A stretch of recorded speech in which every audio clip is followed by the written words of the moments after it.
आज एक बहुत बड़ी खुशखबरी आपके लिए लेके आया हूं। अब आपका लोन हो जाएगा माफ, सेटलमेंट होगा नाम मात्र पैसों में। अब अगर आप कर्ज के जाल में फंसे हैं तो भाई आपको डरने घबराने की तो बिल्कुल जरूरत नहीं है। खुल के जियो, जिंदगी ऊपर वाले ने एक बार दी है। और आज की वीडियो अगर आप देख लेंगे और छठवें बकेट में आपका केस चल रहा है तो भाई खुशखबरी खुशखबरी, दिवाली की खुशखबरी मैंने नहीं दी थी, अब तो आरबीआई ने आपको दे दिया खुशखबरी की 6 बकेट के बाद आपका सेटलमेंट भी होगा, पैसे भी नहीं देना और देना भी है तो दोस्तों मात्र पैसा देना है। तो क्या है खुशखबरी की बात, इस वीडियो में आपको पता चलेगी।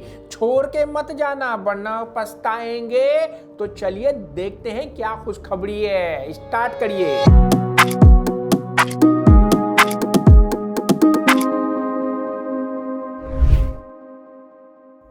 स्वागत है आज आपकी एक नई वीडियो में। और 6 बकेट के बाद आपका लोन बिल्कुल माफ हो जाएगा या फिर सेटलमेंट भी हुआ तो कुछ पैसा देना होगा।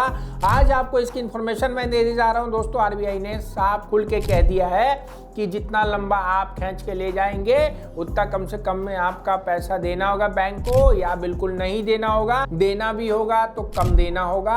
और उस बीच में अगर कोई रिकवरी एजेंट परेशानी डालता है, आपको गाली गलौज करके डरा धमका के आपकी जिंदगी को दूभर बना रहा है तो भी डरने घबराने की जरूरत नहीं है, क्योंकि आरबीआई ने बैंकों के खिलाफ लीगल एक्शन लेना स्टार्ट कर दिया है। एनबीएफसी के लाइसेंस रद्द कर दिए अगर उन्होंने रिकवरी के तौर तरीकों को फॉलो करते हुए काम किया तो अच्छी बात, नहीं तो फिर उनकी ऐसी की तैसी लगनी स्टार्ट हो चुके। गूगल करके जाके देख सकते हैं 4 नॉन बैंकिंग फाइनेंस कंपनी पे भारी भरकम जुर्माना लगा है। तो दोस्तों क्रेडिट कार्ड और लोन जो आप बैंक से लेते हैं, बैंक का वो एक इनकम ऑफ सोर्स होता है और वो पैसा बैंकों को कमा के देता है। और जब आप उनका पैसा टाइम पे पेमेंट कर रहे होते तो बैंक की बल्ले बल्ले हो रही होती है और वो बहुत खुशी से आपको और पैसा देने के लिए और क्रेडिट कार्ड देने के लिए टीम पे टीम लगा देते हैं। आउटसोर्स करके आप पे कॉल पे कॉल किया जाता है। और आपकी इनकम 1000 है और आपको 10,000 रुपए तक का लोन, 50 लाख हजार तक का क्रेडिट कार्ड देने की पूरी कोशिश करते हैं, जो कि सरासर गलत है। आपकी इनकम के हिसाब से आपको क्रेडिट कार्ड अगर बैंक प्रोवाइड करे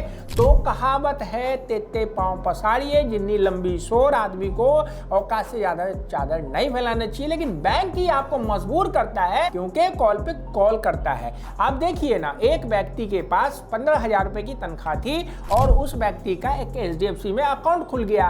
दोस्तों जैसे ही उसने अकाउंट खोला बैंक ने उसको उसके सैलरी अकाउंट में एक क्रेडिट कार्ड दे दिया। क्रेडिट कार्ड जब वो चलाने लग गया तो दोस्तों उसकी जो लिमिट थी उसकी लिमिट को उन्होंने इनहेंस कर दिया। 6 महीना चलाने के बाद दोस्तों एक 15,000 रुपए कमाने वाले व्यक्ति के पास 5 लाख रुपए का अदर बैंक ने क्रेडिट कार्ड ऑफर कर दिया। अब बताइए, खुद बताइए, यहाँ पे वो बंदा क्या करे? गलती किसकी है? किसने उसको 5 लाख का दिया? सैलरी 15,000 रुपए और क्रेडिट कार्ड 5 लाख रुपए का हो गया। फिर दोस्तों वह इधर उधर करके और कार्ड टू कार्ड बनाता चला गया और दोस्तों एक समय के बाद उसके पास 30 लाख रुपए का क्रेडिट कार्ड हो गया। दोस्तों इसका मतलब तो साफ है कि व्यक्ति की इनकम कुछ नहीं है, लेकिन बैंकों ने उसकी सिविल को देखकर दे दनादन कार्ड देना स्टार्ट कर दिया और बाद में तो उसको जंबो लोन भी मिल गया। अब भैया उसकी इनकम 15,000 है, सैलरी आ रही है, सब ब्याज में क्रेडिट कार्ड के बिल में जा रही है। तो फाइनली करेगा क्या? जब उसके बाद पैसा नहीं होगा तो उसी से निकालेगा, उसी में डालेगा और जिस दिन उसकी तनख्वाह रुक गई समझ लो आपके क्रेडिट कार्ड का बिल रुक गया।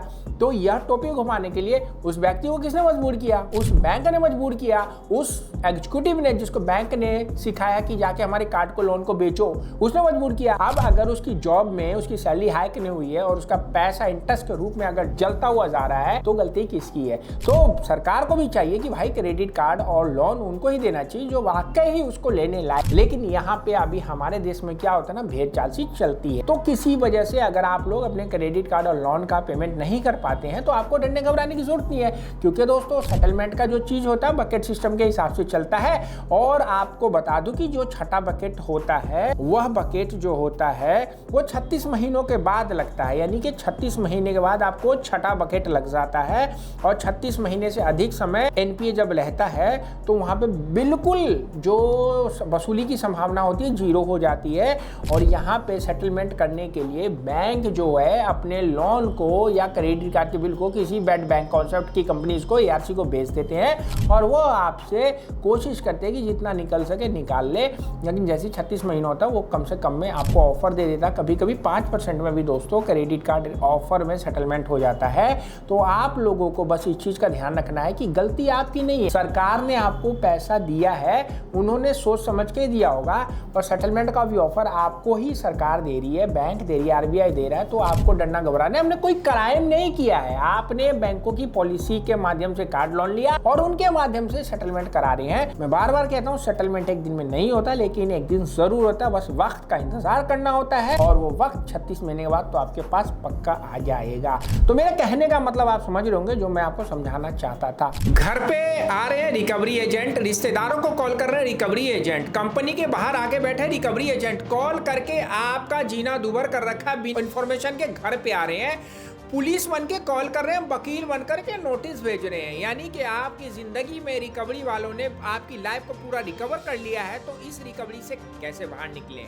विजिट करिए www.hktips.com पे या व्हाट्सएप में आइए, फ्री में बात करिए, कोई फीस नहीं लगेगा, लेकिन सर्विस लेंगे तो हम आपको कर्ज के जाल से बाहर निकाल देंगे। तो आशा करता हूँ वीडियो में जो बात समझाई समझ में आई। टेंशन लेने का नहीं है, काम करना, मेहनत करना और पैसे इकट्ठा करके बैंकों के मुंह पे मार के चीजों को या तो खत्म करो या सेटलमेंट करो। और वीडियो अच्छी लगी तो लाइक सब्सक्राइब करना नहीं भूलना। वीडियो को फेसबुक पे देख रहे हो तो फॉलो करिए, हमारी वेबसाइट है www.hktips.com, विजिट करिए, ब्लॉग पढ़िए, ब्लॉग मिलेगा वो जो आपके काम का हो। सेहत का ख्याल पहले, बाकी चीज बाद में। सी यू।